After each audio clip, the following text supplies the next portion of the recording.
Hello, my name is Grant Bittner. Today I'll be talking about efficient task handling in Python using multi-threading. This project uses Python and explores the concurrent and parallel programming paradigms. Concurrent and parallel programming are strategies for improving performance by allowing tasks to happen at the same time. In this case, I'm demonstrating how to compute Fibonacci numbers more efficiently using Python's multiprocessing library. The idea is that instead of calculating everything in a single line of execution, we're splitting the task across multiple threads. It's important to understand the difference between concurrency and parallelism. Concurrency is where tasks are handled in overlapping time periods. They might not run at the exact same time, but the program essentially switches between threads to simulate simultaneous progress.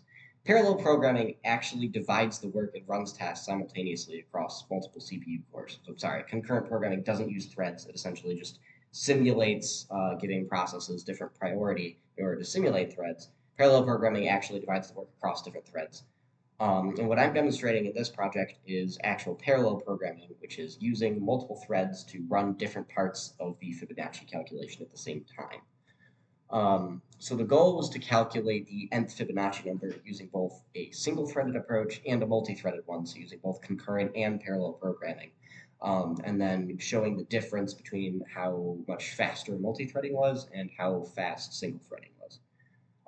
And I used a divisor to show the actual percentage that multi-threading was faster using the time library with Python.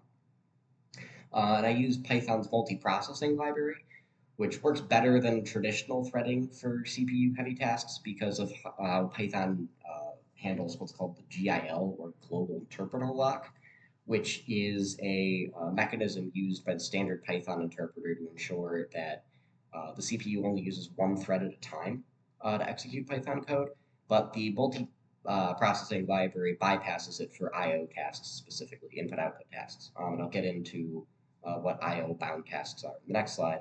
But the idea is to split the different recursive Fibonacci calls onto discrete chunks that different processes or different threads can handle at the same time, essentially.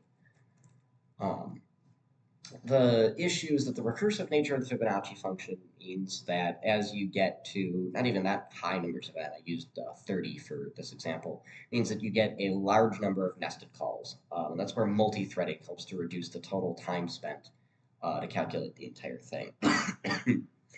So I used the multiprocessing.pool, which essentially takes all the threads that the computer has, puts them in a pool for the program to be able to draw on, and I was able to parallelize all the heavy computation, cut down the runtime significantly. As you're about to see in the screenshot, I cut it down by 60%. So compared to functional programming, where recursion and immutability are common, multi-threading introduces complexity in managing shared state and avoiding bugs like race conditions. Race conditions are where different, like two or more threads need access to the same data from the same data object, and the order in which they execute determines their output. So in other words, if you had a counter that was set to 2 and increments every time a thread looks at it, if the wrong thread looks at it first and then increments it to 3, the second thread will have an issue, and you'll get bugs that are very difficult to reproduce. So the way that gets fixed is there's a lock. It's called a lock. And a lock allows threads to restrict access to certain data objects. So I/O bound tasks that I talked about in the previous slide are tasks where the speed of the processing is limited by input and output operations and not by the CPU's actual processing power. In I/O bound programs, the CPU spends a lot of time waiting for data to be read or written. And during that wait, the CPU can do other work, and that's where threads come in. Threads essentially can switch tasks while one of the threads is waiting for I/O. So multi-threading is really good in I/O bound tasks. So here's a screenshot of my actual code running here, and you can see that I calculate the same numbers using both single and multi-threaded, and the multi-threaded runtime was 60% faster, running at 2.7 seconds instead of 4.3. So it finishes a lot faster than the single-threaded one.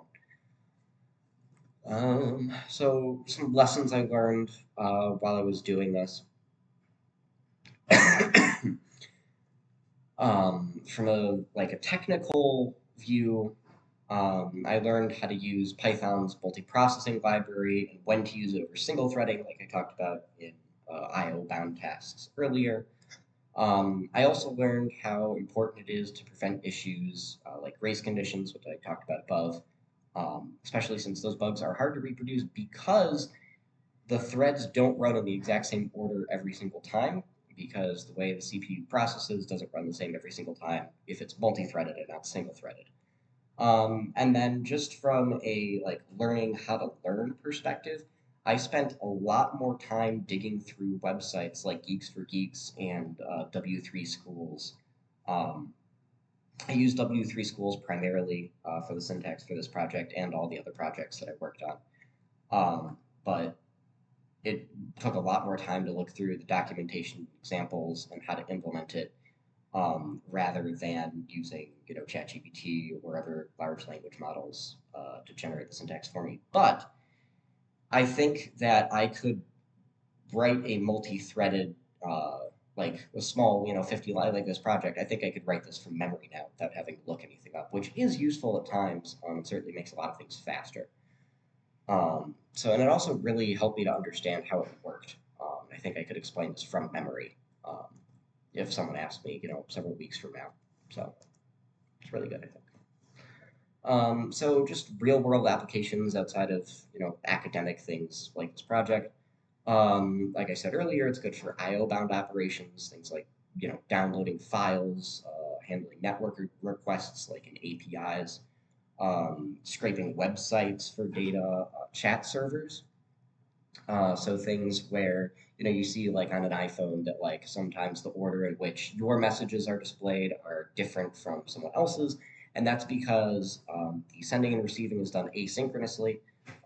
Sometimes you can send a message and you will receive their message before they will receive yours, and the order will be different because it's run asynchronously. It's not waiting for a message to come before it displays the next one on your end. So yeah, so the tasks where you're waiting on responses in the meantime, and you can do other things, is very good. It also applies to things like simulations and other computational tasks like visual rendering, where you can break the work into chunks that don't depend on each other. It's extremely useful for rendering water specifically, which is why graphics cards often have multiple parallel processes that you can draw on. But yeah, that's the end of my presentation. Thanks for listening. I suppose this is 8 minutes long, so if I had a question section, it would be the full 10, but that's what I got. Thanks for watching.